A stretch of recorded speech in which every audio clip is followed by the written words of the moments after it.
Okay, and I think we're live. This is Punk and Jack coming out of the Ghastly Hallows. Today I'm accompanied with someone missed his cue.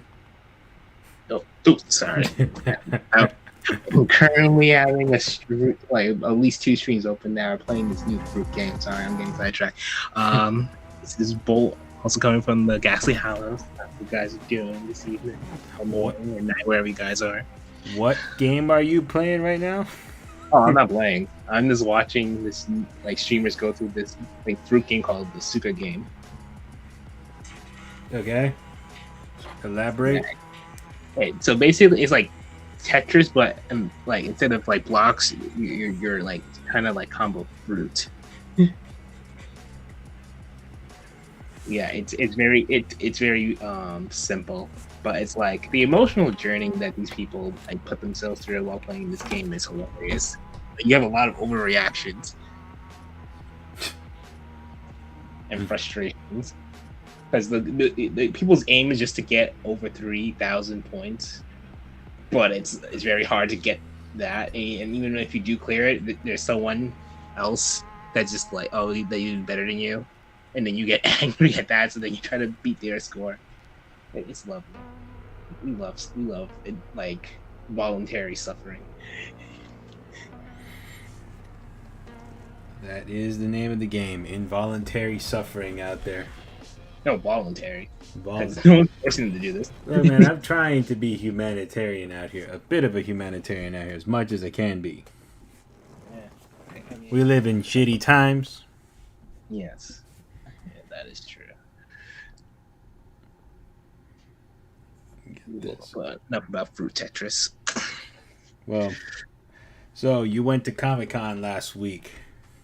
That's why we missed our Friday the 13th window. I am so sorry about that, guys. But if it makes you feel better, I suffered. There was a lot of walking, a lot of standing, a lot of shopping. No rest. Well, that's how Comic-Con goes, man. There's a lot of everything that goes on there. Yes. I haven't been since the pandemic started. That was the last time I went to Comic-Con. Wait a minute. Let me just check. Same, actually. 2019, right? Yeah, that was the last time I went to Comic-Con during the pandemic. And then started dating Crystal, and then that was the end of Comic-Con. Give me one second. You had a happy ending. I just went back to Comic-Con and just burnt more money. But the merch I got, I am very pleased with. Speaking of which, I snagged a good amount of comics for you. Nice.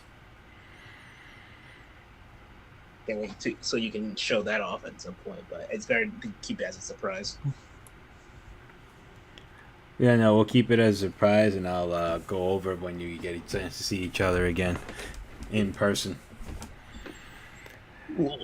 And Brightside, I think the audio might just only now be kicking in over on YouTube. Joking. Because mute myself. Check.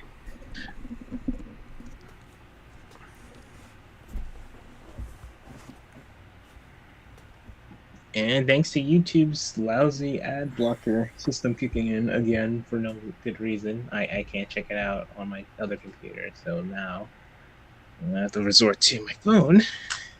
So pardon again for the awkward interruption. All good. Resuming what I was up to. Turning it back up on TikTok. Yeah, it was coming in loud and clear on YouTube. At least I was. Hold on. Right now, turn off that. All right, now I hear it. Oh. Okay. No, I see on my screen some people are talking crap. All right, let me go do this then, because this decided to kill the TikTok thing.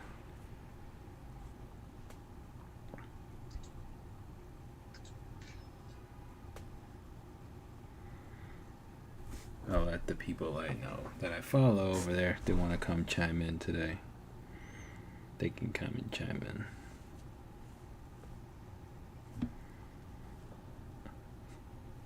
So, what else did you see at Comic-Con? To my understanding, you just told me before we started that right now One Piece seems to be dominating the universe. Yes, very much so. More than I could have anticipated. And this is coming from a person that is a One Piece fan. It was a lot. And if you're not caught up, you are going to get the worst type of spoil. Even like what was it? I got my badges back in September and that was like a good month after the anime dropped its soul. Insert One Piece spoiler here for those who haven't caught up, but at this point it's October. I'm sorry, but not sorry for you guys. Look, man, it's a 20-something-year-old anime, and to my understanding, the live action covers one of the opening arcs in very quick succession. So either you've seen it or you haven't at this point. So, spoilers ahead. There's always one person. Yeah, there's always that one person. Spoilers ahead. Well, the funny thing is, I feel bad for my friend who he does watch, but he watches dub, so there's a little bit of lag. I didn't think it would be that much lag because I didn't think or care to check. But then he walks in with me on Saturday because I went Thursday, Friday, Saturday. He goes with me on Saturday, and then he yells at me and points out, "Hey, Adrian, you did not tell me about spoilers." And he pointed a giant Luffy spoiler that I've been staring at for God knows how long. It's like a giant inflatable thing. You can't miss it when you go into the venue. Like even if you try to, you can't. You would basically have to go to a different floor in order to avoid this thing. Okay, but if you're going to Comic-Con, you need to be caught up on everything you're going to go. You need to be caught up on everything you care about. Because if you're not caught up, you will get a spoiler. And that's just how it is with all media right now. Unless you're caught up, you're going to get a spoiler and you're going to get pissed off. That's just how it goes right now. Oh, man. It was hilarious. I just literally turned to him and said, "Oh, don't look at that spoiler," and just kept walking. There was nothing to do at that point. No, there's nothing you can do, but that's what sucks, right? Like people go like, "Oh, don't spoil it for me." Well, dude, I will never forget. I go to Comic-Con the first time, and I think when I went, they were about to announce who the new next Doctor was or something. It was around that time. Like they were getting ready to tell you who the next Doctor was. And some people got really pissed because they didn't know that certain companions didn't make it yet. They weren't going to be around for like the next round.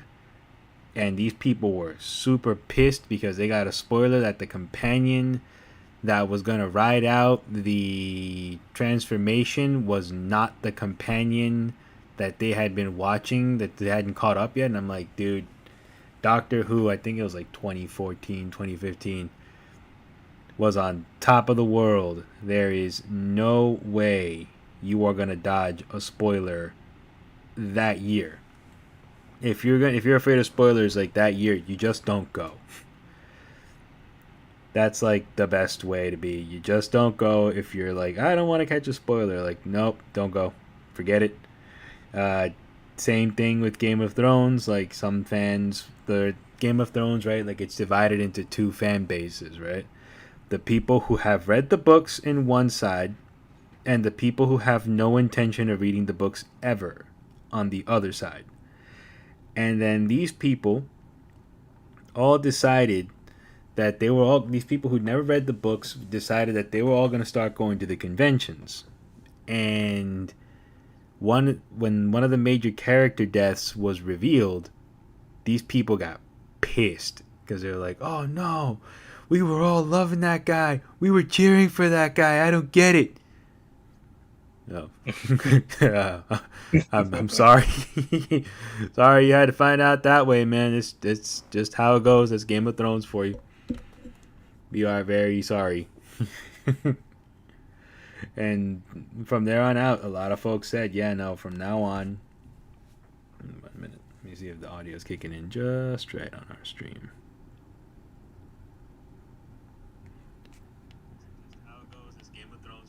All right, we are on a delay, but yep, we're good. Just wanted to check. Toying with setups. This is how it goes. So I just shared it around to a bunch of people, anybody who's out there listening. I'm still working on trying to extract audio. Work in progress, ladies and gentlemen. Yes, between all of us being here together in one shot, Red, you know who you are. Disappearing off the phone, disappearing everywhere this week, to finding to actually getting everything in order. It's just been one tumble through it after the next. It's hilarious, but no, that's how it goes at Comic-Con. And your friend got pissed that he got a spoiler at One Piece. No, he just yelled at me. He wasn't really pissed. But he still yelled at you, though. Yeah, but lovingly. Gotcha. I was very surprised it took him that long to notice that. Because it was even before we got to the show floor, because you know the layout. Yeah. It's you go if you go to the middle entrance and you go to the right, that's where that was. Oh, so it was right on the way in. Yes. Ooh. No, yeah. No, that's spoiler territory number 1. Oh yeah, it was right in center, right next to the giant orange Piccolo, inflatable. There's an orange Piccolo now. Yeah. Funny enough about spoilers. So if you're not caught up, that's we're not gonna go in too much off tangent, but yes, basically yes, Piccolo got a transformation called Orange Piccolo, and that's all I'm gonna say about that. I mean, they couldn't come up with anything else for Piccolo? Orange Piccolo? Really? It's Dragon Ball. Man, it's Dragon Ball. I know it's Dragon Ball, but still, Orange Piccolo? That's where we're at? Yes. Yes, that's where we're at right now. You know what? It's times like this, I'm happy we're on... I would rather wait for Berserk to drop the way it has been, where we're getting teeny bits and crumbs, but we're getting new content that's pushing the story forward, versus what some of these cats are doing, where they're not getting anything, or we're getting stuff where Goku's never kissed a woman. That's one thing I heard. Oh, that joke, or I guess meme at this point. He said, right? I've never kissed a woman before, but I mean, yes, those things was said, and I'm not defending that. It did happen. Yes, that it did. Someone got paid to say that in a canon animated episode. Yeah, he got paid to say it. He said it. Goku never kissed a woman before, yet he has 2 kids, but he's never kissed a woman before. All right. It's not like it's impossible. I'm not gonna go into the logistics of that as to why that's not a thing that happens, but apparently Goku's never done that, and we're all supposed to just accept that now as a public. That Goku is just this weird man child. I don't know. What is it? That's why I'm not defending that. It's what it is. Yeah. I'm over here hearing people talk shit about the new Trigun, but then at the same time, I'm over here going, yeah, but at least, Vash the Stampede got a new look, got a new gun, got a new little arc going on. Good for him. Goku's over there as a virgin child, and his friend is now turning orange because they couldn't give him anything cooler. They're just gonna turn him orange. And it fits for Halloween. See, I can go find Orange Piccolo. See how this looks. All right. And okay, in your opinion, which is worse? That someone cosplaying as Orange Piccolo or someone cosplaying as Santa Claus. Because I did see a Santa Claus during the 3 days I was at Comic Con, and I was baffled. I mean, there is a union of Santa Clauses that go out and they start around this time. One of my So I don't talk about these people. I don't like giving these people any goddamn promotions or any kind of love or anything at all. I absolutely despise the WWE and its workers and all that shit. I don't watch that. And no, I don't watch AEW neither. I just don't watch North American wrestling as a whole. It is too slow for my taste. Anybody listening to this is probably going to come back and give me like about 18 matches that I should watch to try to change my mind. Chances are I've already seen them and I still have a dislike towards all wrestling here in the North American continent. From Mexico, southern Mexico, all the way to Canada. Don't watch it here. I will gladly go watch it in Europe. The Europeans, I'll go gladly watch the Japanese. I give my money to the Japanese and I don't give it to the WWE. Just so we're all clear. I don't pay for Peacock. Period. So, getting that out of the way. So, there is one wrestler who he dresses up as Santa and goes to conventions dressed up as Santa. You might have heard of this guy because he actually does run a little bit in the circles of horror. Mick Foley, Oh, Mankind, yeah, yeah. Mr. He went by like two other names on top of Dude that. Love, Cactus Yes, Jack. yes, yeah. All of those. Yeah, I he didn't know any better. I thought he had like a multi personality disorder, but yeah, he does. His other personality is Santa Claus, and like about 6-7 years ago, he did a documentary talking about the life of all the Santas. This is a good one for Christmas time. But just because we're like on the subject, real quick, I actually met him. I took a picture of him with the Santa suit on when he was promoting that movie. Nice dude, but some of the Santas do come out around Comic Con. Like that's where some of them choose to like plant their flag. And then after Halloween, come November 1st, when Mariah Carey, terrorizes us for like 8 weeks. It is what it is. She terrorizes us all for 8 weeks. That terrible goddamn song, and then afterwards, she goes wait, a back to song? sleep. I thought you would just take a tack at the whole album because it's like, I mean, yeah, it's always the one It's song that the you will always hear, it's but it's the whole. She had a whole album. you know what? There's like all these movies, right? Like, what's the next King Kong movie? What's the next Godzilla movie? You know what? King Kong and Godzilla need to team up and go up against Mariah Carey on Christmas time when that kaiju awakens and starts playing that damn song on the radio, terrorizing the whole world. And just like in those movies, the Philippines is already in their eternally long Christmas that they start in September. So that means Mariah Carey's already gotten the energy over there. She's charging across the Pacific Ocean as we speak to come over here and terrorize us for another 8 weeks. That's how it goes. She's made her way through Japan, and now she's on her way over here because the mayor of Tokyo absolutely hates Halloween because Japanese people don't know how to behave, apparently. But they make the best horror, though. They do, and that's why they have the best Halloween, and they don't know how to act on Halloween night. They've had to shut down the city like 3 times. It's so disappointing. Apparently, well, if you were to go look at my wall on YouTube, this is from that movie Cowboy Bebop. And Cowboy Bebop, the climax takes place on a parade in Mars. That's the Independence Day of Mars, Halloween. To my understanding, in Tokyo, it actually gets like that. They go hard for Halloween over there. And when they go hard, they trash the town, they trash cars, vandalize, and because they're all wearing masks, like nobody cares. The cops don't really have any guns to do anything about it, so they like terrorize the whole city. People just walk away. This sounds oddly familiar because, like, we definitely have something like this here in the States. At least one like holiday. Yeah, That's it's the not. day after the Super Bowl when some dumbasses teams wins the Super Bowl. Okay, that's one. They trash the city. That's one. There's Mardi Gras. You can't forget Mardi Gras. Yeah, but the tourists trash Louisiana on that day. This is just people, like their own citizens, just turn around, trash the city, and then they get up and clean it the next day. Because that's how Japanese people are. They say clean it.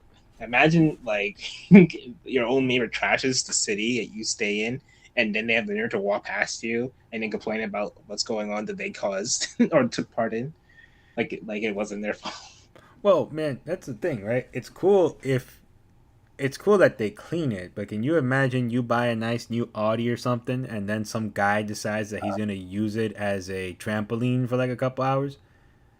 Well, first off, don't get an Audi. You just Well, ask. It's webcam nice things. well, in Nice things. Japan, I guess it's like the high end Lexus. You get a high end Lexus, you're finally happy, you climbed the tower, you made the last payment, the fucking Jefferson song is playing in the background, and then next thing you know, it's Halloween night, some douchebag decides, I'm gonna use this as a trampoline because I'm gonna party.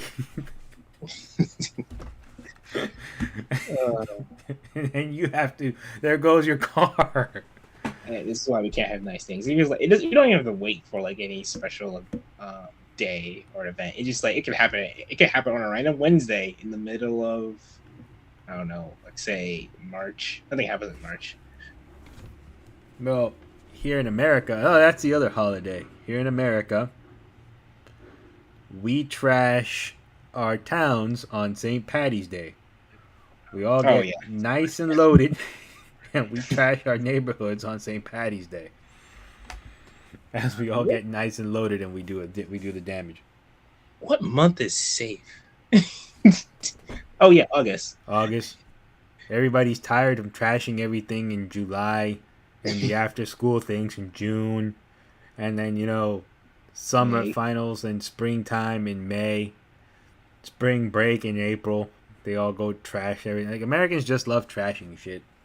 It's just how we roll out here in this country. Speaking But, of trashing shit, that brings us into our subject last week, which we were a day late. The one day that Americans don't go out and trash anything is on Friday the 13th. Bum ba dum bum. but that's just like okay. So I know you're probably gonna explain this anyway, but I'm just gonna ask just to be, just so that no one else has to. What's the history behind the superstition associated with the number 13 and and by associated Friday the 13th? Let me pull it up because I actually did have it. There's two historical events behind Friday the 13th. One, to my understanding, is an execution that happened. Let me just look at it. Yes, so it's a Nordic thing, and then some people like to conjunct it with the Last Supper, because there's like 13 apostles, 13. There's 13 people seated right on the. There's 13 people seated at the Last Supper. Jesus has 12 apostles plus Jesus himself, right? It's 13, and it's like seen as an unlucky number throughout time. But to my understanding, the stupid movie Da Vinci Code, they said it. There was a day where they executed a bunch of different people from the church or something like that, and that happened on Friday the 13th. And it was since then that the day has been like considered to be unlucky. But it goes back further than that, because in the Norse mythology, too bad my buddy isn't around right now to chime in on this one. This is her area of expertise. Loki's the 13th to arrive at the Feast of Valhalla, where he tricked someone into killing one of the sons of God, one of the sons of the gods at the time. You know him as the guy who could not be killed in God of War 4, Baldur. Boulder. Yeah, Boulder. Baldur. He couldn't be killed, but apparently Loki tricked someone into killing Baldur, and Loki was the 13th guy to arrive. This is where I'll put on my Robert Langdon hat. 13 people at dinner table in Christendom, 13 people in Norse mythology. The number 13 just has like that stigma through time. We could go into it for a while with how many crazy things happen on the 13th. It's like the number 23. Have you ever heard that one too? Like the number No. 20. The number 23 is also associated with a lot of negative things that seem to come around. What's wrong with what did 23 ever did to anyone? I don't know. It's number 23. Apparently, it's like a very spiritual number. There was a movie a couple years ago with Jim Carrey in it too, based on the whole thing of the number 23. It just sounds awkward. It just sounds too awkward for it to have any special meaning. But it does though. Like, yeah, it's a thing. It's out there. It's one of those like hidden conspiracy theories. Not hidden anymore, but it's like if you look closely, you always find the number 23. I'll give an example. If I'm not mistaken, it's 09 plus 1 plus 1 plus 2, 0, 0 plus 1 equals 23, right? Okay. That's 9/11. Those are the digits for 9/11. They add up to 23. It's weird because I occasionally, like, when I get bored, from time to time, I would look at numerology, and that has never come up as far as I can remember. But like, I guess no, the notion of like how certain numbers in conjunction with like those type of theories, I have heard about, but never anything about the number 23. That's a new one for me. Yeah, it is a prevailing thing. The best way that I can I can discuss it is numbers. This is how I heard it myself. Somebody who's crazy now. Numbers are basically the universal standard, right? So when numbers are the universal standard, no matter where you go in the universe, the only thing that has heft to it are numbers themselves. So a lot of people tend to kind of invest stock in numbers. Chinese culture, for example, the number 4 is unlucky. But yes, in Jap. Oh, yeah, 4 is unlucky in Chinese culture. 4 is also death in Japanese culture. Yeah, see, like it's a really bad number. And then in other cultures, because it's an even split, it's a good thing. Mm-hmm. So it's one of those things that it kind of like keeps coming around and around and again, right? Like numbers kind of dominate the universe, and over time, the dates for certain dates just become flat out unlucky. Another famous number that a lot of people, you might know this one for sure. 666. The mark of the beast. Mark of the beast, right? It's a classic. Now, to my understanding, 666 is more so. It was a Roman legionnaire's mark, or something like that. That's where it comes from.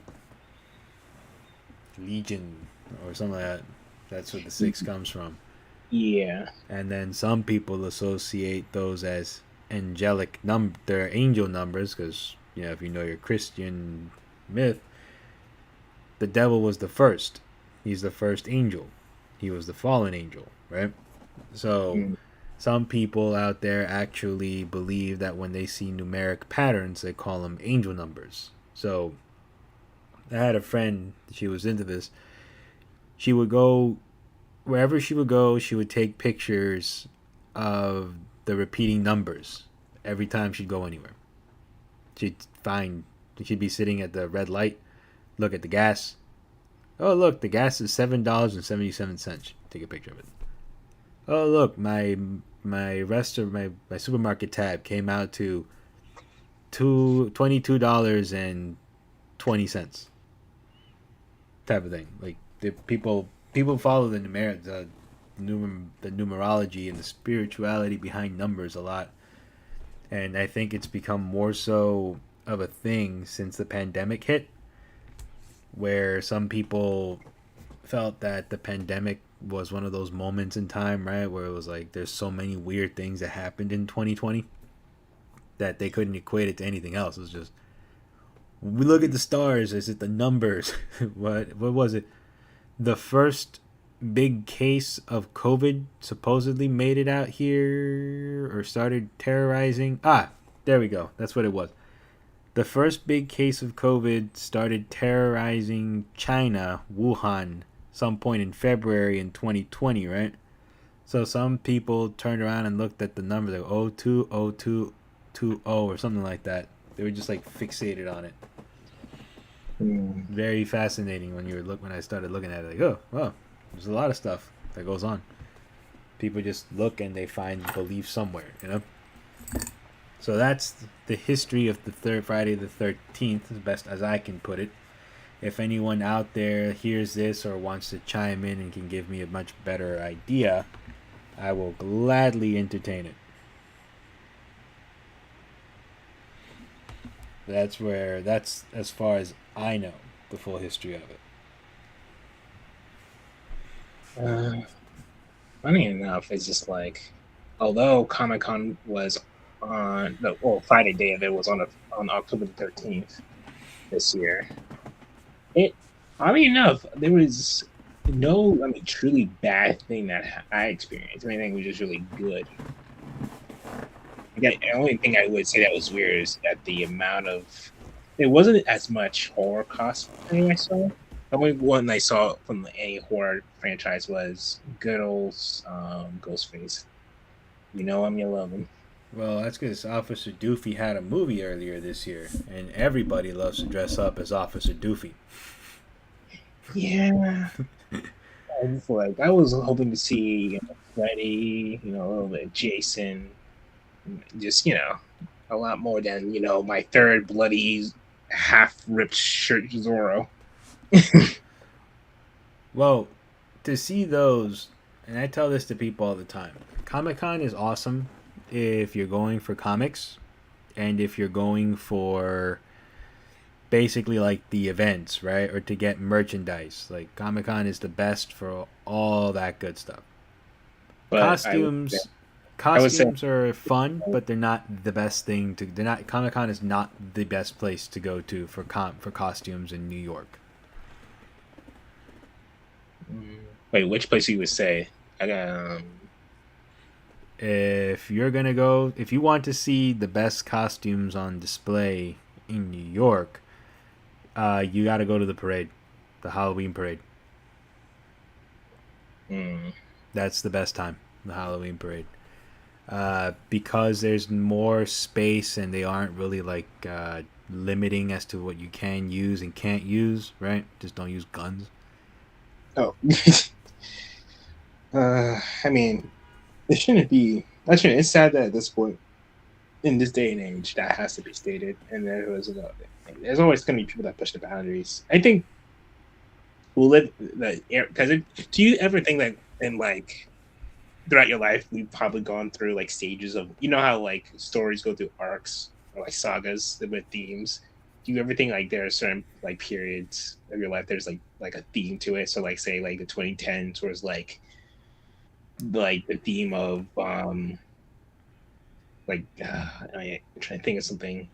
So like if we go through storyline arcs throughout our whole life, is that what you mean? Yeah. So like you notice like in like say between the year 2007 to 2014, you notice like a theme of like, there's just been terrible air travel. Oh, like if we're in the world of, so like I guess if I could point anything out from 2007 around to 2000 and I want to say around 2014, I think as a whole the main subject seemed to be gun use and where it's appropriate to carry a gun and not. Like those are some of the biggest hot button issues because we were going through the zombie fandom period. Right. And that zombie fandom period, I am not going to lie to you, that zombie fandom period sucked. And Did it I'm a suck? fan of Did zombie it suck? movies, but those sucked. But did that suck more than that? There was a little brief phase where we had like people just dressing up as a clown outside of Halloween and just scaring people. Well, yeah, Remember that that? was funny. That was happening until the part that they showed didn't. The part they didn't show on the news happened, where there were people. They were doing that in the wrong neighborhoods in the wrong parts of this country, and then they ran into some folks that said, "Yo, that's not funny. What are you trying to do?" And some people ran them over. Some people beat them up. Some people shot at them, and some people just handled business. Yeah, it's. I mean, I guess to go off of that, just to I don't want to get too much bogged down into that. Do you? It is Are clowns objectively scary? Because like the fact that we have people, like enough people in the world that are scared of them to have like an actual phobia created for them, it boggles my mind. Because I don't personally find clowns scary, but maybe I'm not sure if it's just a me thing or it's a or if it or are they just objectively not scary, but then people just find them scary because of like either media, it, a bad experience when they were a child at like a terrible birthday party. So it's actually like a mix of things when it comes to clowns. Clowns, I think, scare everybody differently, right? I think some folks suffer a trauma at a very young age. Either they go to the circus and they have a run in with a clown, they don't understand it, they freak out, and now it's like burned into their head for life that they're scared. Or same situation, somebody goes to the circus, they run into a clown, maybe they run into a bad clown. And then, the other side of it is I think enough people over the years. So actually, let me start from the beginning with this one. I think people are terrified of clowns because I think that clowns are forever. So it starts with the clowns being carnies, and chances are, well, not chances. Back in the day, carnies were always seen as kind of like dangerous folk. Yes, a carny was known to rip you off or do something shady because the carny isn't going to be there next week to really get punished for it, right? Carny's gone. Mm. So the idea is, I think, some people believe that the clown is an extension of the carny and they're scared that the clown may do something to them. And since they're wearing makeup, they kind of dress funny, they do weird things. It's like that uncanny valley. People just get scared naturally of the clown. And when they're scared of clowns, they see a clown, they just freak out because they have no idea who that person is, who that person could be. They have no idea what that person's real motivations are. They don't want to, get frightened and then hurt. Like, they don't want to get hurt while they're laughing. And then there's so many stories that have been built upon that fear with clowns that I think it's just reinforced it. The earliest earliest film that I can think of that involves circus folk, essentially clowns, but more so the deformed people with disabilities that back in the day they used to call them freaks. That's actually the name of the film. Freaks, 1935, I think. The That's the first film where I kind of have ever seen them portrayed in a hostile light. Freaks. Todd Browning actually got banned from Hollywood after he did that movie. That was his follow up to Dracula, the 30s Dracula with Bela Lugosi, the iconic monster film, vampire film. The director goes on to do Freaks, where basically, and they're not even bad in my opinion in Freaks. I just think it was a movie that's way ahead of its time, where this lady seduces the head carny, right? And then when she seduces the head carny, she marries him, and then it turns out that she's really just after his money. And at the wedding, like, she has a freak out, and that movie is actually where one of these famous sayings that a lot of people love to chant comes from, where they're like, one of us, Gooble gobble, one of us. Gooble gobble, one of us. That's from that movie. And then when it turns out that she tries to, the lady's like, all right, well, fuck it. I'm already married. That means whatever's mine is his. I'm going to waste, me and the strong man are going to get together. I'm going to waste this guy. And we're just going to take his money and we're going to disband the circus because I hate being among the freaks. Fuck all that is this. I'm out of here. When the other freaks find out what she's about to do, and that she's tried to kill one of them, they all decide, well, they can't kill all of us, and they arm themselves. And they go dismember this woman. In what is known in one of the most like creepishly effective cinematic shots ever. Right? They have one, like, there's a penguin man. Like, I can't just, or like the seal, like the human seal, right? There's this guy who was born with like his disability is that he has like fins, right? And he kind of has to like move on his stomach, just like waddle his stomach to get around. It's him with a knife in his hand, knife in his mouth, as he's moving in the rain towards this lady's cabin to kill somebody.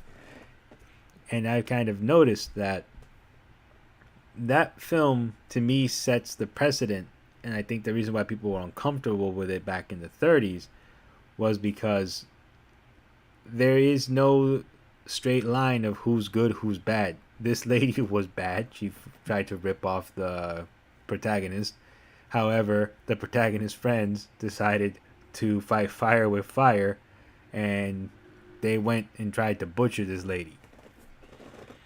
So then we kind of get stuck in who's good here, who's not. Is who do we root for? And in those days, they didn't really know how to do that. In today's day and age, I think if that movie were to come out, actually no, I'm not wrong. That movie was the basis for something else. And I don't want to ramble like a certain friend of ours here, so I'll cut it to see if you've seen this before. American Horror Story Circus. I mean, I heard of American Horror Story. I haven't seen it, but I never heard of American Horror Story Circus. So it's the one with the clown who's wearing like the giant jaw mask. He's wearing like a smiley face mask over his mouth. Let's see. I think it was like season 4. Or is it Carnival? Some of that. Wait, you mean American Horror Story Freak Show? Freak Show. That's the one. Oh yeah. Okay. So, to circle back to my earlier question, do you, like are clowns objectively scary? Because I just see clowns as a unfortunate occupation that people go into because I mean, like you go into either you have little to no options or you truly love the work of being a clown. It's either one of those two. It like if you had like other options, you probably pick them. But like, I can't see anyone. It's hard for me to see anyone willingly be a clown unless they absolutely enjoy putting like everything that goes with it. So I think personally, objectively speaking, nowadays clowns are scary. I'm in the same boat as you. Clowns don't make me laugh. Clowns don't scare me. Clowns make me sad. I've heard like the horror stories that poor clowns have had to go through over the years, from being stiffed at a child's birthday to being stiffed and then also having to deal with parents that are just unhappy with the fact that their kid is crying, that the clown is there, but they hired the clown. So like now to make the kid feel better, they're allowing the kid to hit the clown with like toys so that the kid's not scared and he's happy at his birthday party, and the clown can't say shit. If not, he loses $300 for the day, you know?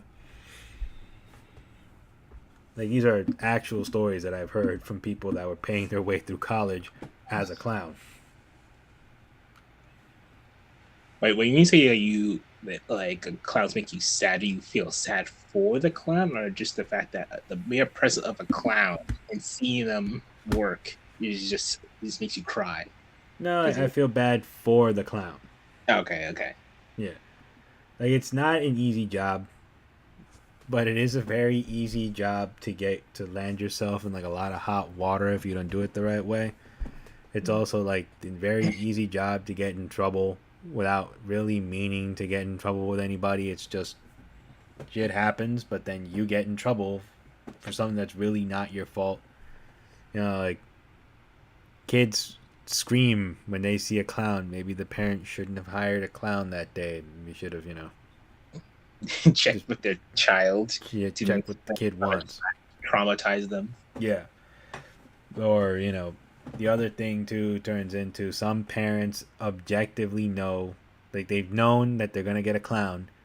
The parent themselves knows how they feel about the clown. Yet they decide to hire one anyway. Because they want to entertain a bunch of people, and then they're not happy that there's a goddamn clown in your house, and why'd you hire one? I mean, if you want to entertain people in the year of our Lord and whatever, insert deity here, you just get like either a board game, a video game, a piece of paper, and a pencil. It's like you just get a group of people honestly together in a room. And I'm pretty sure entertainment will find its way in some shape or form. No, yeah. But I to like hire someone that is gonna have a miserable time that you're gonna like chew out for no given reason, and then also potentially cause damage. Yeah, and you're like, why would you chew them out?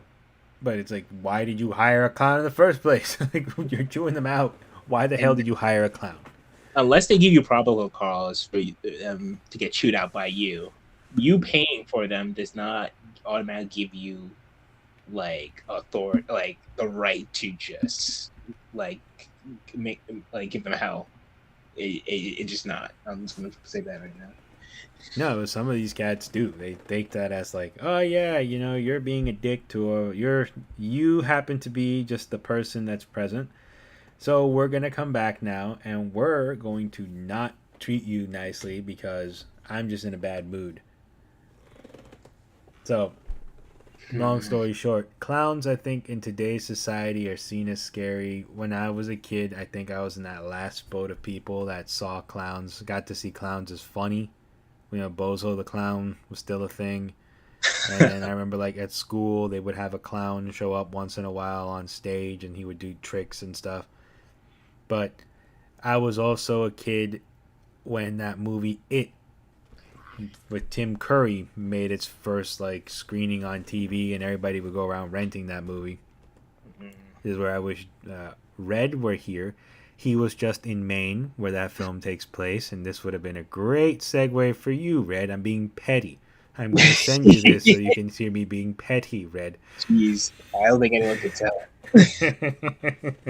Since he's not here, we'll go to a different segue. This is on the topic of fears.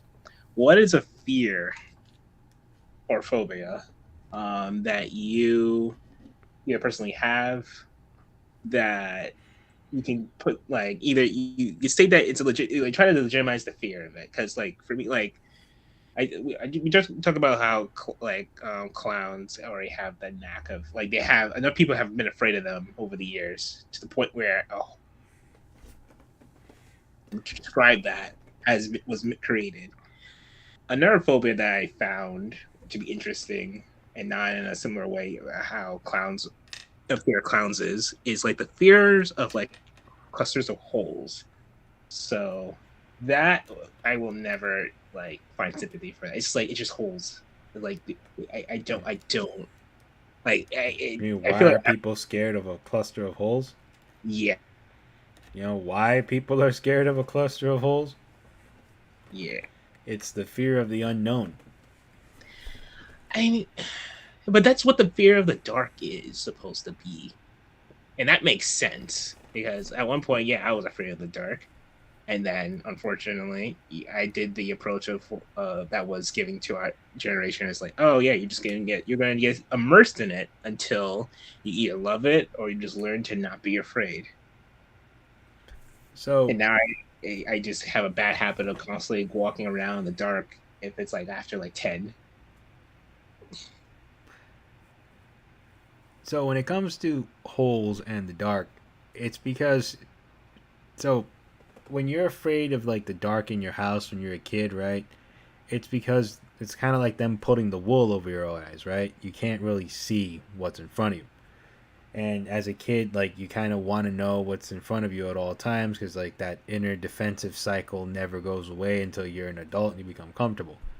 But when it comes to a hole, best example I saw one time was on Facebook. Somebody was posting that they were walking through Centralia. Do you know what Centralia is? No. It's the town out in PA that Silent Hill is based off of. Pennsylvania, what is going on? Welcome to the Appalachians, my friend. There's a lot of creepy shit that happens out here. That's why all the best horror writers come out of the Northeast. It's concerning. So when this kid is walking, right, but this kid is like a scout. He looks like a trained Boy Scout, so he knows what he's doing, and he's kind of like saying this over and over and over again. Unless you know what you're doing, do not attempt what I'm doing, because there's a fire that's been raging in the mines in Centralia, right? And if you walk in certain parts, the ground might give out under you and you're gone because you're going to burn to death in the fire underneath in the coal mine. So the kid is pretty much saying, like, hey, do not go into the coal mines. Do not wander these forests unless you know what you're doing. You have to bring the right equipment, and not only can you just bring the equipment and be like, okay, I'm going, I'm safe now. Like, you have to know how to use his equipment.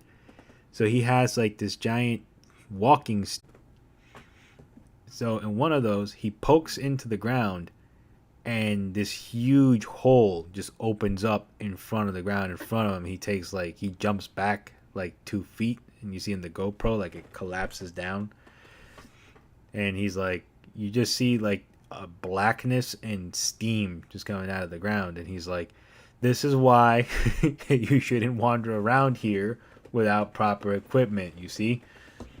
He's like, that could have been me being steamed roasted to death inside that hole if I didn't know what I was doing. But that's like goes back to the idea, right? Like the dude, he like points the camera over the hole for like a few seconds, and then he pulls it back because you can see that the camera was being worn, like the steam was just like killing the camera. So he pulls the camera back like 5 seconds after looking into it, and all you see in that hole is nothing but like steam and smoke and like ash just coming out of the hole. And you're like, holy shit, that dude could have legit died filming this shit. He could have just died. And who's gonna go find him wherever he's at? You know? Like that hole's gonna seal itself back up and gonna swallow him whole. Literally, get it? There's a play on words. You're getting a pity laugh for that one. But I mean, that's like okay, that's like a giant hole in the earth. Like like that kind of also plays to like the fear of falling, heights, and what have you, and darkness to some extent. But I mean, like if I were to take a piece of paper and just draw a little small clusters of holes on a piece of paper, that can be triggering to people. And yes, I did test this out on someone, and no, I did not apologize. I mean, yes, I did apologize, but like I kind of wish I didn't. Well, it's called trauma. Like I know some people, for example, that they're scared of rats, right? But I feel like rats are in a similar boat with like clowns. It's like they're like like icons of like horror, just like in the real world that just get like it gets like it just gets that badge of honor. It's like wolves, like animals, like gets the worst. Well, rats are actually associated with holes, believe it or not. They're a part of it. Because what do you think the rats come out of? They come out of the mouse hole, right? They live in the walls. They live in the. But like like people are not afraid of mice as much as rats. Like rats, Yeah. like people gonna find mice like mouse or mice is cute. Mice cute. No one's gonna like. It's rare to find someone to find a rat cute. So the people that I know that are scared of rats, right? They probably, if they are tuning in right now, this whole segment is gonna get skipped because they can't even think about it. It gives them nightmares. They can't see it doing like the last sequence in the Suicide Squad. Wait, the Suicide Squad or Suicide Squad? The Suicide Squad. Okay, The James Gunn's Suicide Squad. the good one. It's a good one. So they can't watch the last 10 minutes of that movie. It's unfortunate. They but- can't. It's just that whole thing just skeeves them out Mhm. because the finale is, the rats go after Starro, and But they can't do it. GI, right? Yeah, but they can't do it. Like they can't watch. They can't watch that, no matter what. That is like their trigger. The rats coming out and attacking attacking Starro, attacking those people running through the towns. They are like blood sport in that sequence. They are skeeved out, grossed out.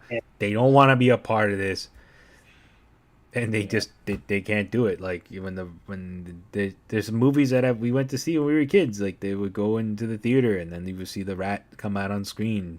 The rat's not doing anything. The rat's just hanging out. It's not terrorizing anybody. It's not trying to claw or like squeal at the camera. But nope, that rat. That was enough to trigger. Yeah, people. Well, are you coming at it from a place where like someone had a bad experience? I'm just coming at it from like they never had any experience, but they just have like something. I guess something closer to an innate fear of said thing. Well, so like the people that I know, it's not just like one; it's multiple folks that have gone through this. They don't know why. They're just born afraid of rats. Mm-hmm. They don't know why. They don't know. Maybe something happened to them before they could remember, and it's just ingrained. Like something bad happened at some point. But a lot of folks, they are not able. They can't comprehensively tell you why they're afraid. They just know that they're afraid, and that's about it. Yeah, because it gets concerning. Because like then like if you don't deal with or try to like manage your fears, then it becomes like what happens one day you end up developing a fear that will literally compromise and jeopardize your life as you know it. So like what happens when you end up developing a fear of water, and you kind of need water, and you're also about over 70% made up of water. Well, that turns into what kind of water? Because I also know somebody, right, that they love going to the pool. They love going to jacuzzis, water parks, all that stuff, right? Do not put them on a boat in the open sea. Wait, so are you sure that's a fear of water or a fear of drowning? Because it's one's understandable. And you're more likely to drown in a pool than you are to drown in the ocean, right? Yeah. You're way more likely to drown in a pool than you are in the ocean. But for some reason, like the pool is in the comfort of your own home. Whereas the ocean, there is more.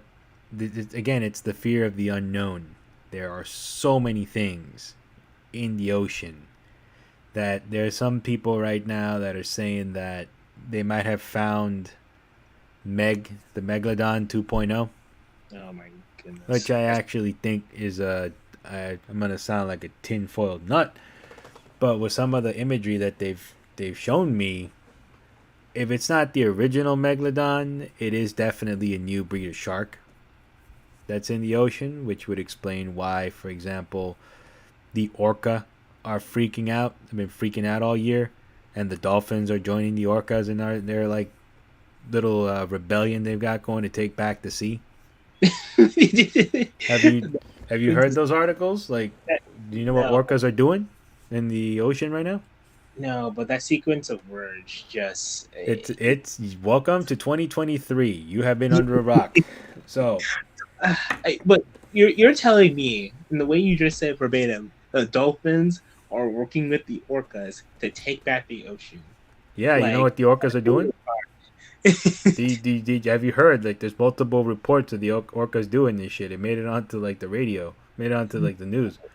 All I know Orca, is that uptake, shark activity has been in an uptake in the past few years, that's and part of it.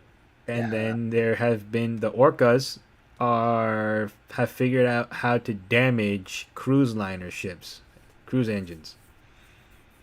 uh, And it's not just like one isolated incident, like multiple incidents to my understanding have been documented where orcas are coming and hitting the engine of a cruise ship, cargo boat, all that stuff. They're hitting it in a way to disable the boat. wait.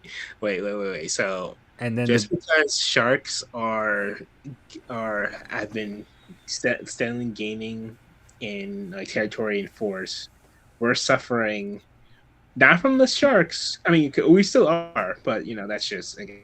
all right, hold on a minute. I need to tap my friend who she followed this a lot more in depth than I did.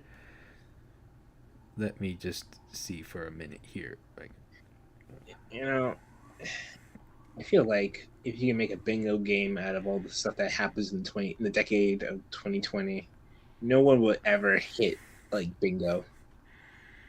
Not a single soul. And hold if you on, I'm do, sending her a message. I'm sending her a message so she can possibly help me out here, so she can help clarify this. If I have to bring her in, I'll have to bring her in to help clarify this one up. either way, you just gave me another reason not to go on a. I'm not to be going on cruises right now. It's this year. Like, this is the year. Stay the hell out of the ocean right now. Like, so I'll actually point out like the series of events of this year, right? So at some point in the beginning of the year, killer whales turned around and said, "Fuck the cruise ships, fuck the boats," right?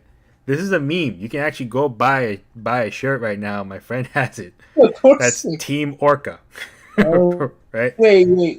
Okay, go on. That's just messed up. So at some point, the killer whales are like, "Yeah, fuck cruise ships, fuck the freight boats and stuff, right?" And they're going and they're disabling the boats. And then on top of that, they also started hitting the submarines, right? That's the other one I heard. Like there was this, right? So then the orca is the big brother of the dolphin, and the dolphin turns around and goes, "Hey, you guys are fucking up the boats too? Yeah, us too." And then Flipper gets involved, and Flipper and Willie are now out there turning over boats. They're being dicks. They're turning over boats. They're like knocking across the engines and stuff.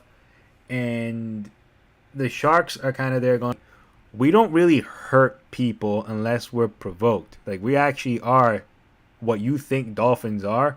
Sharks really are. We're just openly carnivorous because that's how God made us, right?" So then fast forward to around May. This is where it gets really weird. There's a thing out there called Shark Track, the Shark Tracker, right? Okay.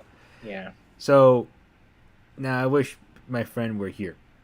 She pointed this out to me, and I'm like, this seems like the beginning of a horror movie. It feels like I'm listening to the beginning of a Lovecraft horror movie. The sharks come. These two sharks, I think, are in the Atlantic Ocean. I wish if she comes on, she'll correct me. They're in the Atlantic Ocean.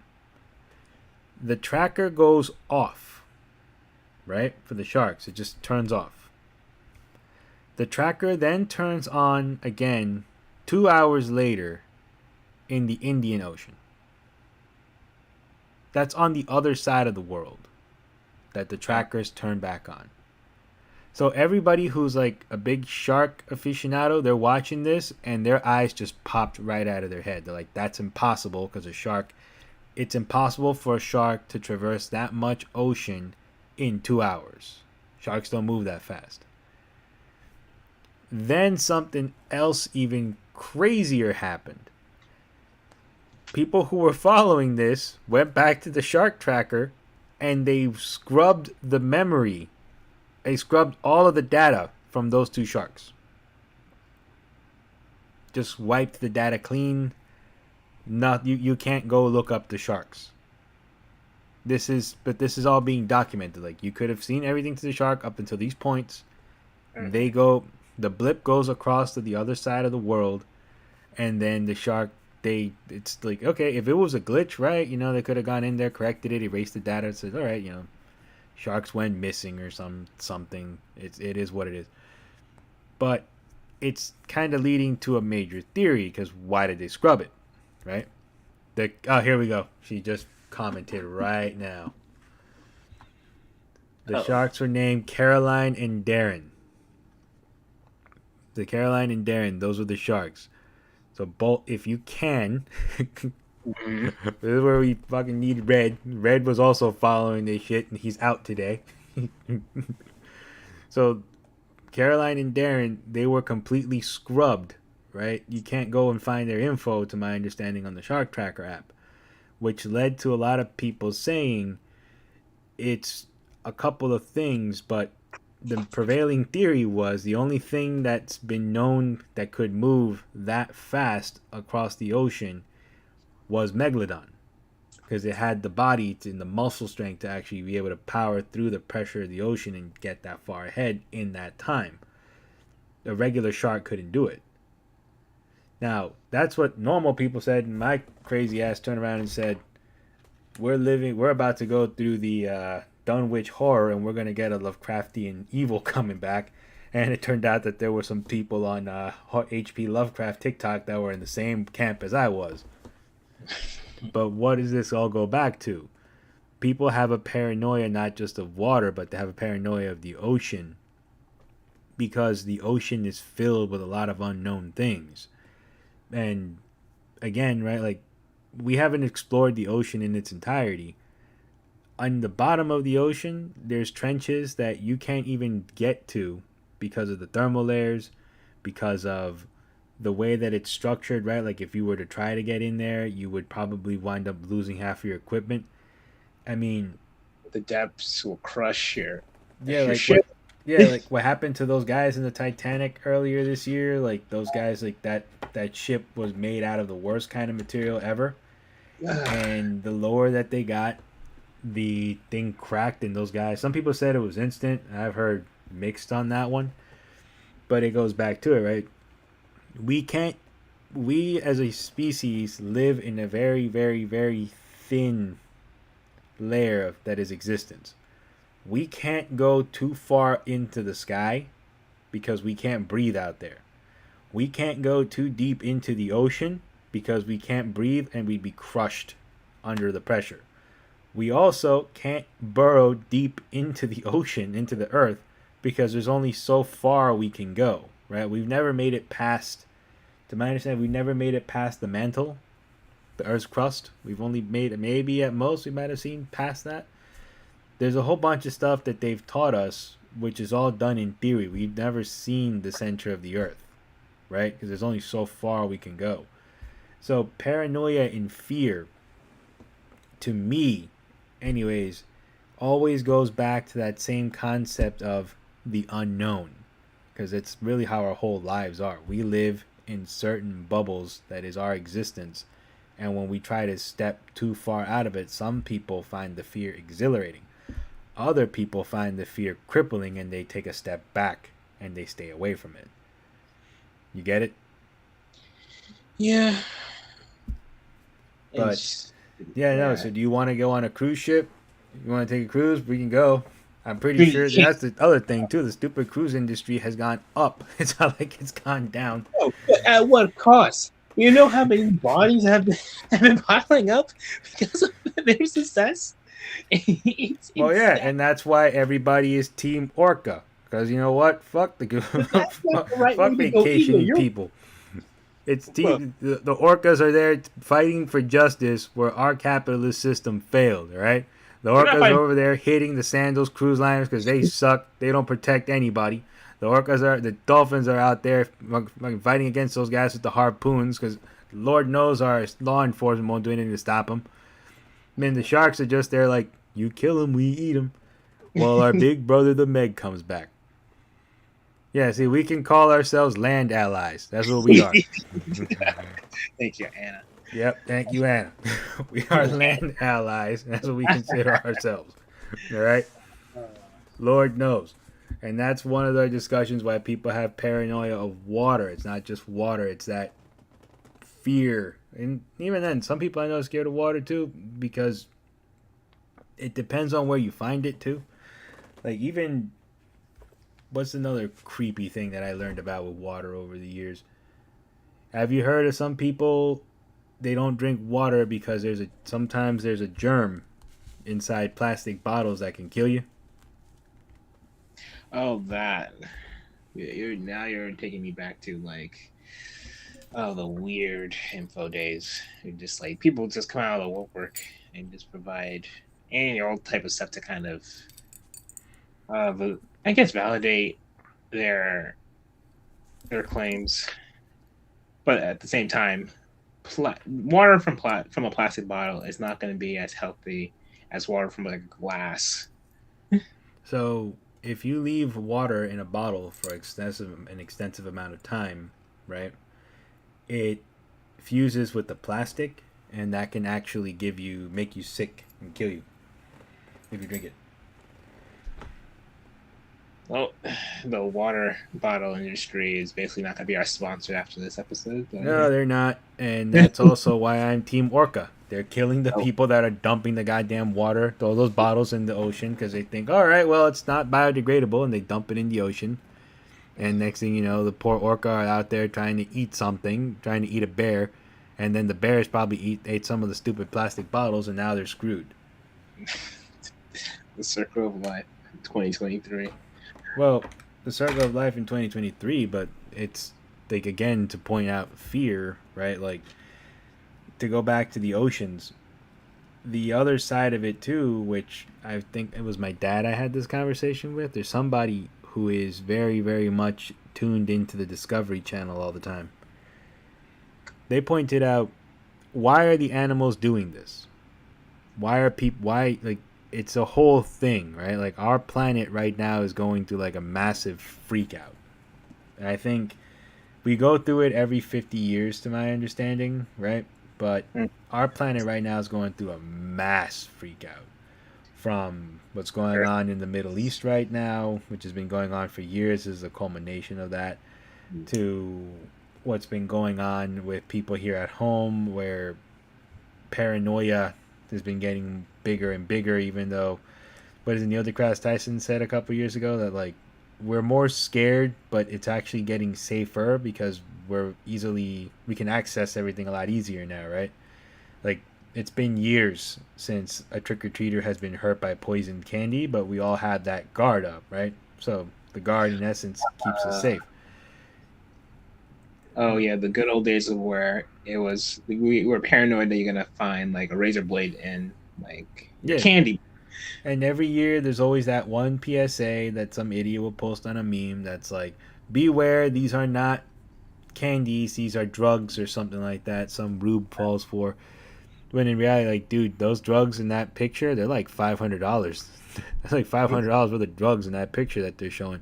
I know the one you're referencing. You know the one I'm referencing, right? They look like Flintstones chewable tablets, but they're not. Like, one guy posted one time, if your local drug dealer gives these to your kids, please give us his information so we can go over there and say what's up.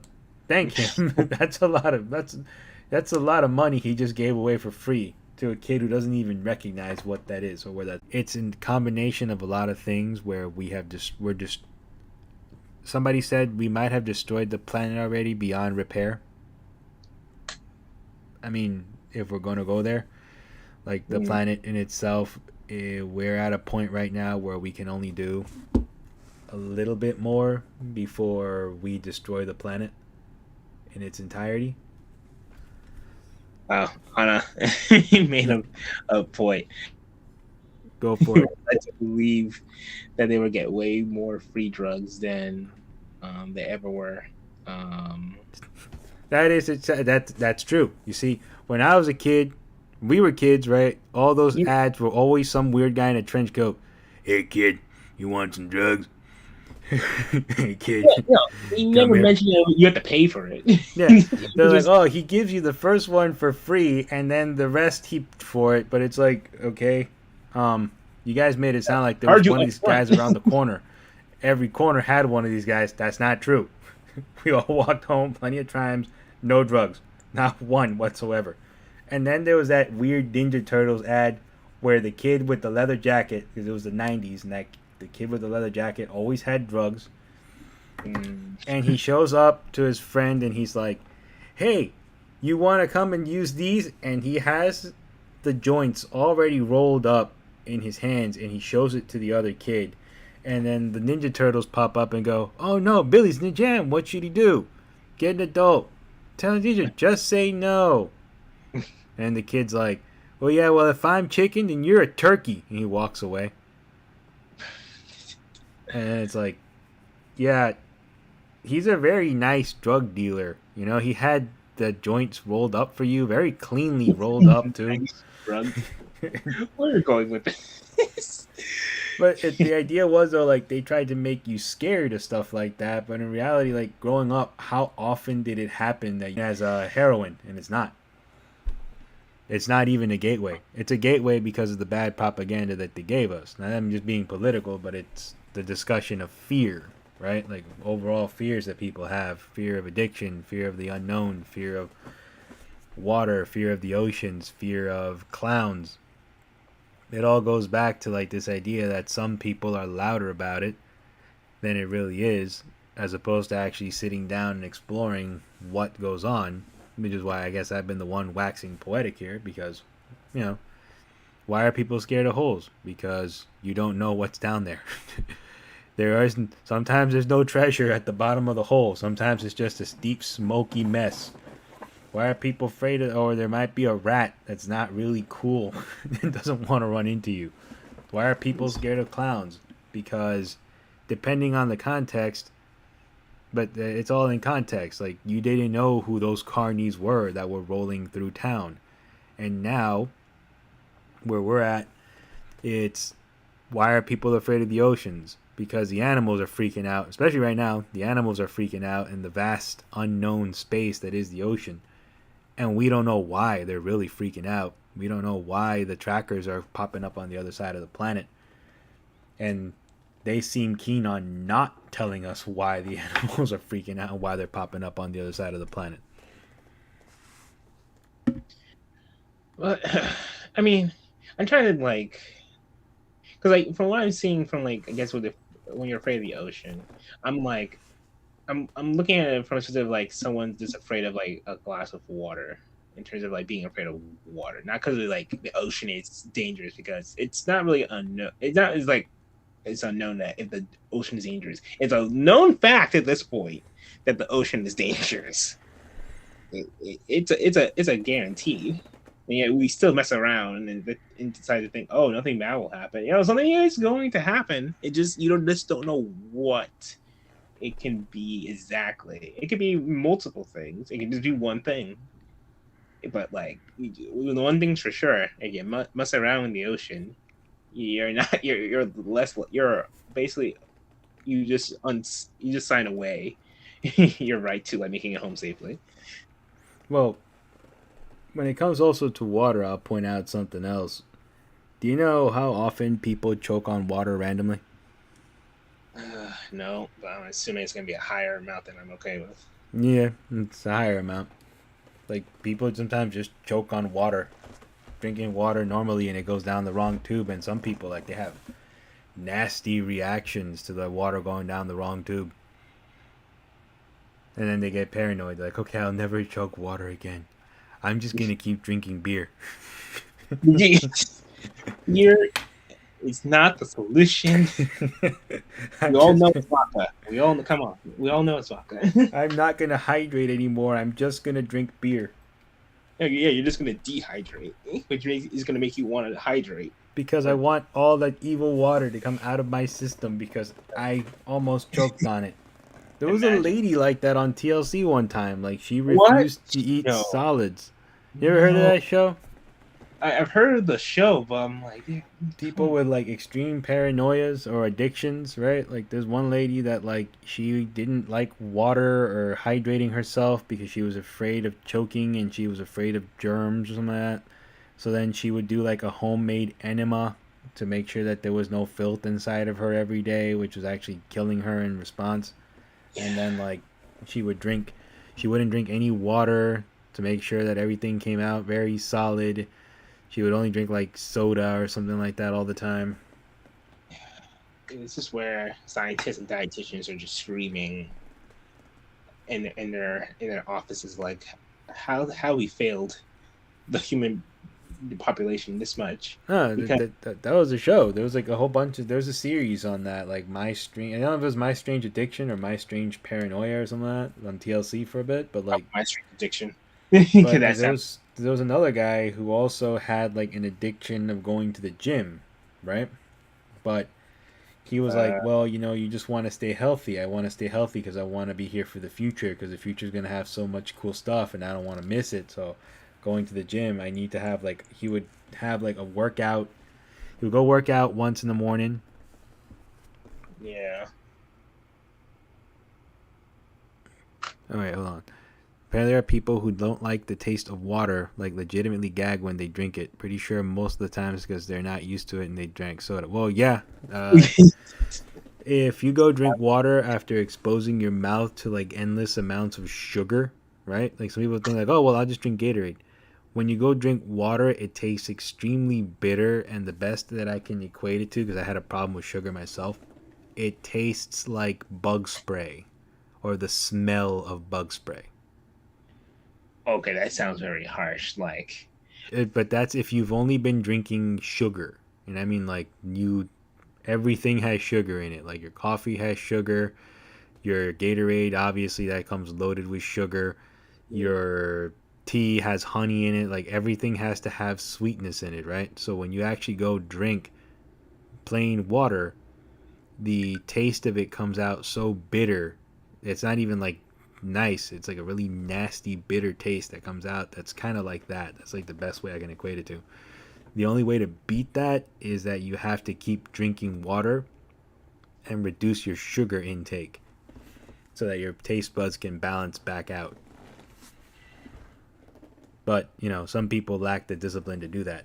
What they're going to do is just say, ew, water is gross. I will just keep hydrating myself, and quote unquote, hydrating myself with Gatorade.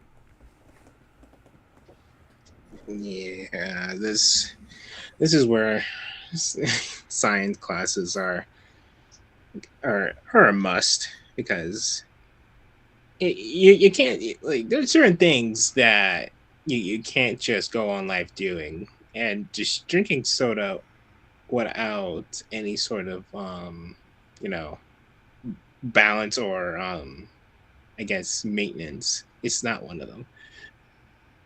It's not, but like me personally, I'm a recovered soda addict. When I was a kid, I had a strong soda addiction. And it goes back to it, right? Like, you know why I should have been afraid of that? Because as a kid, I used to have like me diabetes had the Pink Panther Inspector Clouseau relationship. I dodged diabetes like nobody's business. But it goes back to it, right? Like everyone in my family, like even to this day, you go ask my family, like, hey, how do you take your coffee? My brother and I are like one of the few that takes it black. Everybody likes milk and sugar, and they will fight you if you try to tell them drink their coffee black. I mean, coffee is one of the staples in life, where it's like you're gonna have an argument no matter what side or stance you take. But I don't know. But is there like any type of fear that you, like, either personally or like objectively don't agree with? Because so far the ones I pointed out, I think I'm just coming from places I personally just don't agree with them, but I understand like parts of how it can develop. So To a certain the fear that I disagree with, that I actually have seen a lot of awful things done in the name of, is the fear of dogs. uh Don't fear the wait, dog, fear the human. so is it because you're a dog person, or just like, are you talking about like like certain animals? No, like I know some people have a very strong, I mean, like, unhealthy, strong hatred of dogs. And it boils down to they hate dogs, and a lot of them can pinpoint a time where either they got bit by a dog or they were terrorized by a dog in their neighborhood when they were little kids. And some people have gone on, like people that experience these things, go on to fight against dog rights. They fight for, they hate dogs with this like idea of, what is it? They fight so that dogs don't have, they shorten the time at a shelter. They fight so that dogs are, the turnaround rate for putting them down is a lot faster too. They fight so that dogs aren't allowed, like certain places can actually turn around and deny dogs and stuff like that because they have a very bad negative opinion on dogs. And it's like, dude, don't fear the dog, fear the people that raise the dog to go around doing bad stuff. Like, you know, if you got terrorized by a dog, don't be annoyed by the dog, be annoyed by the owner who let the dog loose to terrorize you. The owner who didn't try to correct the dog's behavior, who found it funny that the dog was doing that. Yeah, in some parts of the world, people treat dogs like rodents too. Like That is mind-boggling. Yeah, like it's a thing, right? Like they treat them like dogs get like, to me the fear of dogs is always, I always find someone whenever I talk to somebody who hates dogs, it always goes back to, they always have a history with it. It always goes back to something that happened to them when they were kids. But as time's gone by, everyone who I know that has had an issue, that hates a dog, when you've owned a dog, been around dogs, been around people who take good care of dogs, right? That you can kind of tell that it's something that their stupid owner did, not the dog itself. And I've been in places where the dogs, they have a stray dog problem, right? In Cebu, the Philippines, massive stray dog problem. You'll literally be on that island and there will be dogs just walking up to you while you're eating. What I always found interesting, this is just to show you how dogs' natures are, why you shouldn't really be 100% afraid of dogs. They don't do anything. Oh, well, the owner, because just be scared of the owner because you will get violent if someone mistreats your. Have is a fear of pit bulls, right? There are so many times, there's so many examples of pit bulls being portrayed in media as like these awful dogs that are just violent, when actually it goes back to the same thing. Owners raise them to do bad shit. But what is it that the dickweed from Atlanta, the Atlanta Falcons, like back in 06, Michael Vic, he was raising dogs for fights. And this guy was allowed to go back to the NFL and finish out his career after he was a part of a controversy for, you know, hurting dogs. That was one example. There's like the rappers from Death Row for fun. This is when they had money already for fun. Suge Knight used to have dog fights in his studio office. You know, like, why would you do that? You know, now is it? But again, what does this do? Yeah, and he let him own dogs again. Like, he was able to buy dogs again, Michael Vick, after that. And then what? Who gets the fear? Michael Vick gets this reputation of being this awesome quarterback, blah, blah, blah, piece of shit. And then dogs walk away with the fear. People walk away with the fear of pit bulls when, in reality, pit bulls are just kind of like, they're rambunctiously loving dogs, is what it is. See, there are also dog owners that don't socialize or train reactive dogs. It's not just the dog owners who train them to do bad things. It's also those who don't train at all. Bingo. It goes back to it. It's the owner.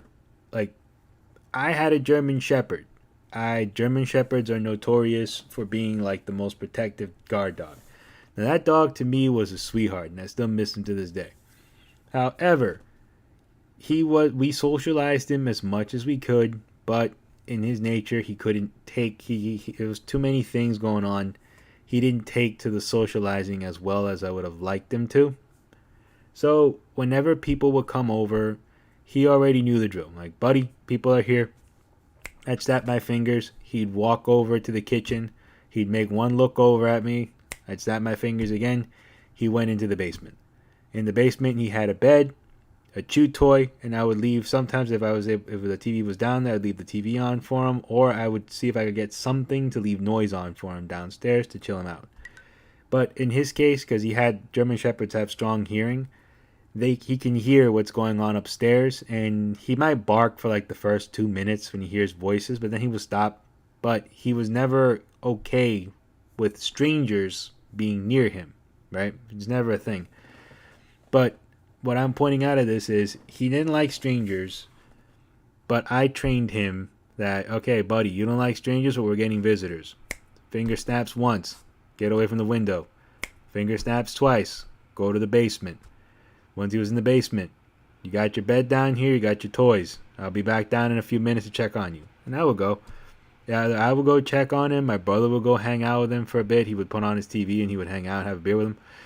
And he would mellow, like, he was a loved dog, and he was an obedient dog in that he knew strangers are here. I'm going downstairs. I don't like being around strangers. That was his boundary. Whereas some people, they don't get the point. Your dog doesn't like strangers. Oh, okay. Let me throw him around strangers without a muzzle and know he's going to freak out and that's going to hurt his feelings. He's going to freak out the dog. Like, you can try and socialize him, but there's a way of doing it little by little, introducing him and socializing him. Or you got other people that are like, it's not my place to train a dog. I have to let the dog run wild, and I don't believe in structuring the dog. And then what happens? The dog grows up, doesn't know, you can't walk him because they don't even walk these dogs. I've seen this before too. They don't walk the dog. They just open the door to the backyard and they let the dog go use the bathroom wherever, or they open the door to the front yard and let the dog use the bathroom, and the dog comes back inside. And then they wonder that when the dog sees people, the dog doesn't know how to behave. And I'm not saying, the dog. It's like kids are like that too. If you don't expose a kid or socialize a kid the right way from the beginning, are we going to be paranoid of people? Actually, some people are. I mean, rightfully so, is a thing. People are paranoid of people. Oh, look, somebody's commenting right now. Yeah, they bring the dogs to the park, they let them off the leash, and they don't watch them. Yeah, and what happens? Like if they go run into a dog like my dog was, where he didn't like. Actually, Achilles was weird. He liked dogs. He hated people, but he loved other dogs. But once in a while, you get another dog that does not like other dogs. And then, what happens? The person is like, oh, no, it's fine. The dog is off leash. Like, no, dude, your dog is off leash. I'm going to get him away. No, but he loves to. No, dude, get your dog away. My dog is going to take your dog down. It's not going to be funny. It's not a dick measuring contest. Get your dog away from my dog. Right? Like, it's one of those things. Like, come on, man. It's not being afraid. It's being practical. My dog, I'm telling you right now, as the master, as the dad, the dog dad, my boy does not like your boy. Get your boy out of my dog's face. Please, get him out of the way. But some people, they come back and they're like, oh, no, but, they're all fun. They have to play. Here we go. Husky had to be. See, look. This sucks. Yeah. Husky put down because some other dog showed aggression and the dog was off leash. And it's not fair. Then what happens? Some idiot let a dog off leash. Their poor dog had to pay for it. Yeah. See, like, their poor dog had to pay for it because some idiot had an untrained dog. And then what happens? People walk away with the paranoia and the fear of dogs. When dogs, it's not their fault. It's this idiot's fault who's the one that should know better. And I'm going to treat it the same way like I do with parenting. It's not anybody else's fault aside from the parent in the situation that is choosing not to do the correct thing. It But funny enough though, is like just like with a dog, with a kid, it's like you get the same like the same people act this like in a similar way of how they don't like monitor the dog or parent the dog properly. Same thing with kids, and then they have the same type of response, if not even worse, with kids to some degree. well, And y- uh, yeah, it's like you go put an unsocialized kid into a wrong environment, and the kid's gonna react in a very bad way. But I go back to it: are there people that are paranoid of kids? Like, um, is that like a persevering paranoia that you hear about though? Like some people who have a fear of dogs, or like an extremely unhealthy hatred of dogs. no. I mean, actually, no. In terms of dogs, no. In terms of Oh, children, like you have people someone, that. someone. Yeah, Yes, I am. Get like, away. I need to put that sentence. You have people that are like they are adamant and not like Yeah, wanting to have children. Now, is that a fear of not I wanting that, or have a just they feeling it's a mixed fear hatred relationship of children. If these are the folks I think it could be, yeah. it's an interesting thing because it's like, uh, on the one hand, you have fear drives people to like be apprehensive or just be terrified of like certain things that they should normally not be terrified of. But on the other hand, a lack of fear leads to reckless abandon in terms of behavior, and that has like crippling domino like consequences for like the world at large. So like you have people who are like are not afraid of dogs enough to the point where they just like they continuously house like dog fighting events, similar to like chicken fights. And it's like they clearly do not fear these animals. That's why they're doing it. I mean, it's rare for them to actually fear it, and then like they try to cope with the fear by trying to So, are like we talking about people who train dogs or foster dogs, or are we talking about like the crazy cat lady who tries to find strays? we're gonna go with the former because the latter is speaking to a social Because those dog trainer folks, those people are legit. They don't take any more than they're allowed to take on, and on top of that, they don't take any more than they're allowed to take on. Like they're kind of like, I believe in the foster system. Like the people who actually take as many dogs on, especially like the ones that are like former runaways, or they're like former, I don't want to say bad cases, but they're like troubled dogs, because a lot of the times, a lot of those dogs, much like kids, and I'm going to go back to it again because dogs in essence are like kids, they're able to help the dog, they're able to provide like a disciplined home for the dog. And I want to say discipline in a bad way, but structured, that's the word. They're able to provide like good structure for the dog at home, and by doing that, the when the dog finally moves on to the next home, he's actually much different than when they showed up at the first foster house. Uh, some dogs, and some of the folks one that are listening, they used to foster dogs all the time. Some of the dogs are the ones that just stayed with them, and a lot of the times, like these dogs, like you hear people go like, "Oh, I would never foster a dog. You know, it's so scary. I'd just rather buy one." And it goes same breed too that I was talking about before, pit bulls. And of all those dogs that I've come across, from every one of them that was fostered, every one that they adopted and stayed with, I would be lying to you if I ever ran into one misbehaved dog. Except for the doofus who hit my friend in the knee and he kind of knocked him down, and then he kind of like licked my face until it went red. That one doofus is the only one, but from there, the rest of them, you know, they're all pretty much like obedient, nice dogs. I rarely run into any of them. and between that and what Morally Gray wrote, it's not so much fear. It's I don't want to deal with them, and why are they always sticky? Well, yeah, because kids are always sticky, man. Like, what is it? The other day, my nephew walks up to me and he sticks his hands out, and I'm like, I see the gray, like this really weird black splotch in his hand. I'm like, you're drinking juice? Yeah. And I go wash your hands. He's like, okay. Then he goes washes his hands, but he knows he's up to something bad. He knows he's Mm. gonna do something bad. And he comes back, and with his hands wet, he just touches my leg. He's like, yeah, oh my god. All right, moving away from potential children being traumatic for people and is cruel dog abuse. What other type of fears or phobias that you either come across or heard about that you just don't like like Uh, you the you other don't really one that I understand? also hear a lot about is fear of the wilderness. Hmm. I've never like fear of the wilderness, specifically the wilderness. Yeah, like nature. When you go into like nature or whatever, like the people have like a strong fear of the woods or whatever. I mean, if you look at it, it's like that one's also justified. It's funny because like I mean I get not liking nature, being afraid of it. I mean, it also is not so much of a stretch because it's kind of logical. Like a lot of things in nature can and will either hurt us at best and will kill you at worst. So don't be afraid to hike as long as you stay on the trail.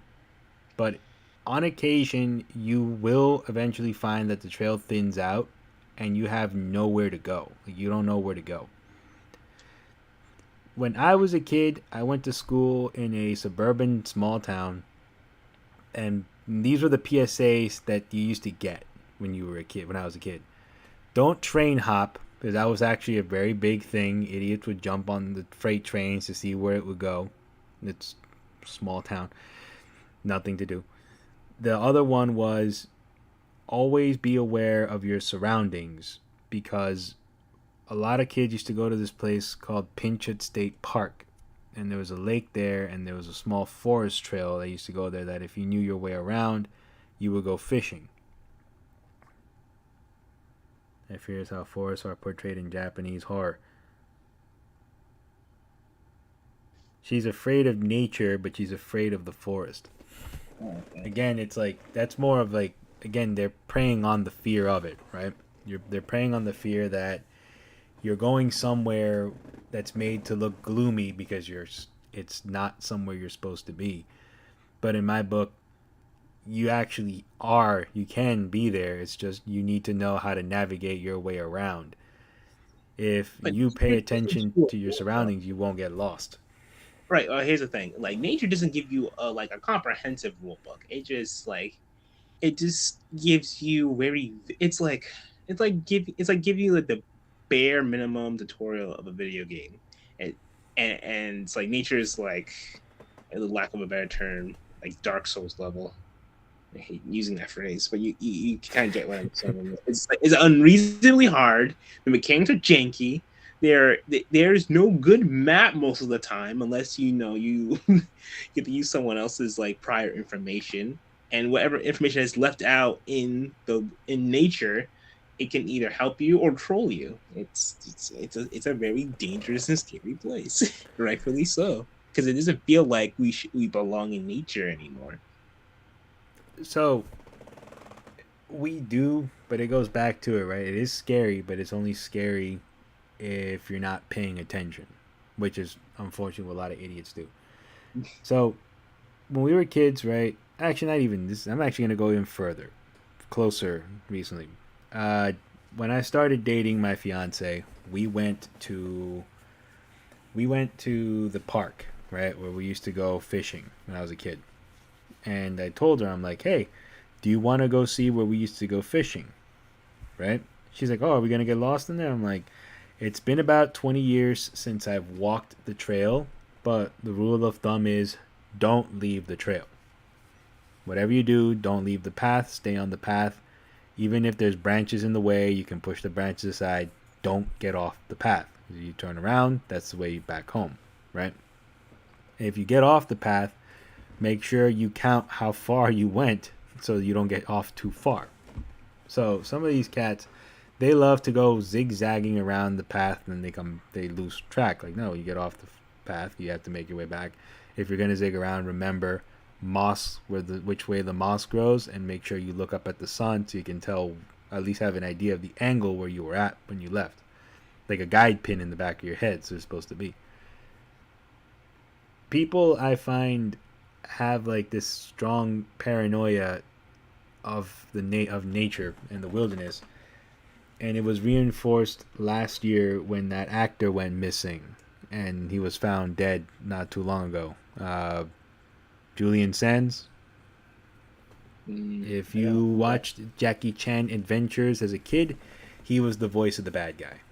Wait, which bad guy? The bad Because guy in Jackie Chan Adventures, the guy with the long hair, long white ponytail. oh, okay, like the guy who basically was the mouthpiece to Shenlong. I don't know Shenlong. Hold I on. just know he was the main guy with the green suit. His name is Julian Sands. He was in that other movie too, The Medallion. I know him from Warlock because he was the Warlock to me growing up as a kid. But he was also like another one of those unsung kings of horror. He was in a lot of horror movies growing up. Julian Sands. He will be missed. But he went on a hike. He was an experienced hiker. He went on a dangerous near the woods. If you hear someone crying in the woods, no, you didn't. What? Actually, I have a small horror story about that my mom told me about when she was a little girl. Fuck gnomes. That's all I'm gonna say. But this guy went missing. He fell somewhere, and apparently he was close. They were close. The rescue teams were not far from him, but they couldn't hear him shouting for his help, for help. And a lot of folks were like saying like, "Oh, see, that's why you should never go hiking. You should never go into the woods. It's so dangerous." Like, I understand, but he was also. It happens. He's an experienced woodsman. He's an experienced hiker. He had an accident, and the rescue teams weren't very close. They couldn't find him, and it reopens the fear of hiking. And like, all right, well, I hate to say it like this because Julian Sands was a cool dude. He was very old. He was like nearing his like 70s. What was he doing alone on that trail? You know what I mean? Yeah. He shouldn't have been alone on that trail. And to not lose this while I have it in my head. In Honduras, gnomes are known to kidnap kids by using that tactic. You want to hear a true story? Does it involve a kidnapping of gnomes? Yes, it does. Okay. All right. With that, we'll have to close this out then. Yeah. So I'll tell you this one to close it out. My mom, when she was a little girl, thanks a lot. Oh shit! You want to tell your lady? You might want to be careful doing that. So my mom went to. And she was a little girl. She was like maybe 10, according to her. And she tells a story. Behind her great aunt's house, there was a woods. These woods that the kids would go play hide and seek in, right? So one day they were playing hide and seek, and one of the kids heard another child call out to them. So when they heard the kid call out to them, they went to the kid. And then in the middle, when the game was over, they were all playing. They were like, everybody got found by it or whatever the game's in. They're all looking for this kid, and they can't find him. Like, nowhere. They can't find him. This is a true story. As far as I know, it's a true story. They can't find him. When one of the people came back home, when he came back to the house, they're like, why are there cops here looking for this kid, looking for someone? What happened? They said some kids were playing in the back, and the older lady, the great aunt, my mom's great grandma or great grandma or something, said, why were you letting the kids play in the woods? There's a gnome back there, or duende, it's a gnome. What do you mean there's a gnome? Like, those aren't real. So did you, like they said, like, did you guys count how many kids there were? Yeah. Did you see another kid in the woods? Like, no. We heard someone call to him though, and that's the last we saw him. So they sent all of the police, guard dogs looking for this kid, right? And they couldn't find him. And the kid turned up 5 years later. When he turned up 5 years later, he had, like, apparently, according to them, symmetrical scars going across his back. Right? So, like, pinpoint scars going across his back. And these were, like, very symmetrical. Like, this is all calculated. It's not like it's just random pricks or whatever on his back. So, the kid said that he was caught by some deformed little woods person that was like a gnome. He had a hobble in his walk, and he had like a weird hat on. And every day he was inside of a tree.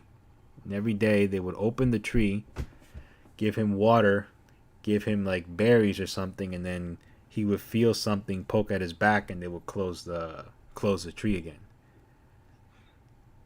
And every day they would close, like the kid would have this happen to him, and he would try to escape, but he didn't know how to leave. He didn't know he didn't know where he was. He would run, and he would kind of find himself back in the same place, and he would throw him back into the tree again until he was too big to fit inside the tree. He says, like, the day he felt like he couldn't fit inside the tree and the door wouldn't close all the way, he heard someone, and he was able to get out of the tree and find help. And he made it back home. This is a true story. As far as I know, it was shared to me as a true story. So, the kid, though, according to mom, this isn't like a random phenomenon, apparently, neither. Like, there are stories from like the late 70s, early 70s, late 60s, of kids that would go missing, but they will come back years later. However, the kids don't come back.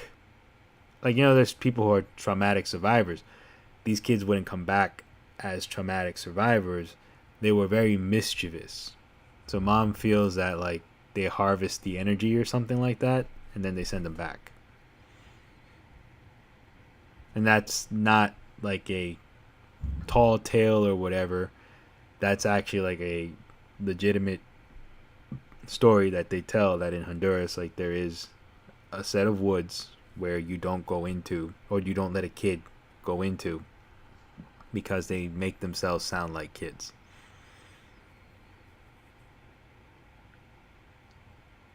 That, ladies and gentlemen, is why you must always parent your kids properly.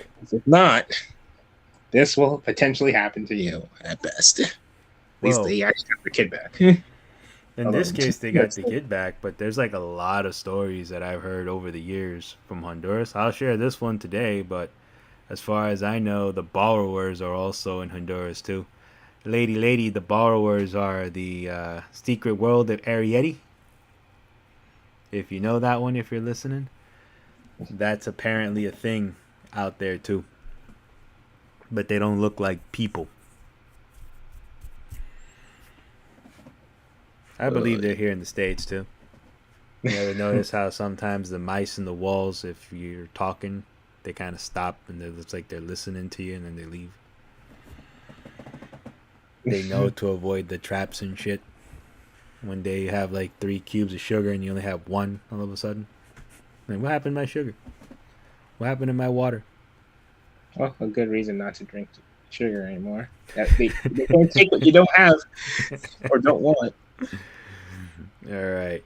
So we've gone past the time here. We did not cover Friday the 13th. I think covering Fear was the better option. Adrian did not want to talk about his experience with the first Friday the 13th movie. You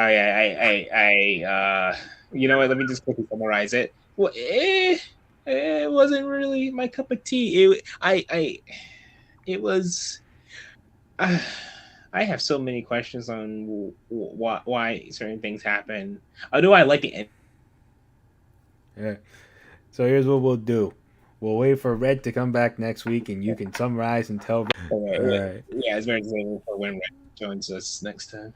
Yeah, we'll go into it next time, and we'll also finally talk about lycanthropy once he comes back. Dude's just off the planet today, so gotta track him down later. But as of right now, this is Pumpkin Jack signing out of the Ghastly Hallows.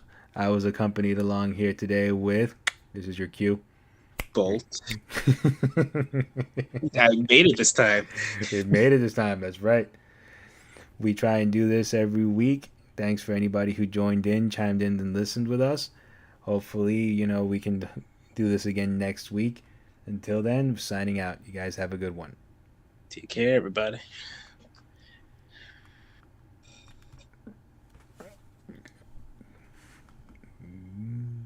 Trying to end the stream again. It's doing it to me again. Once we get this thing nailed down perfectly, this will be a thing of the past. Yeah, I just need a new computer. We always could do the famous streamer bit to get a new computer. See, it's still. I'm doing it again. It's doing it to me again. I'm hitting the button. I'm killing the. Come on, Lord wants you to go into the pastures. Come on. This is the only benefit of watching it live on YouTube, because once we get, this is going to be scrubbed out on the audio version of this. Once I learn how to do it, come on. All right, you don't want to go the good way? And we're doing the universal off button.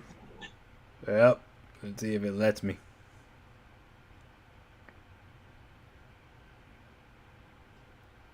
As you do that, I'm gonna just go back to watching one of my favorite streamers play this fruit game. What game are you watching on that stream? It's called Suka Game. I will share it with you after you figure out how to turn off the stream.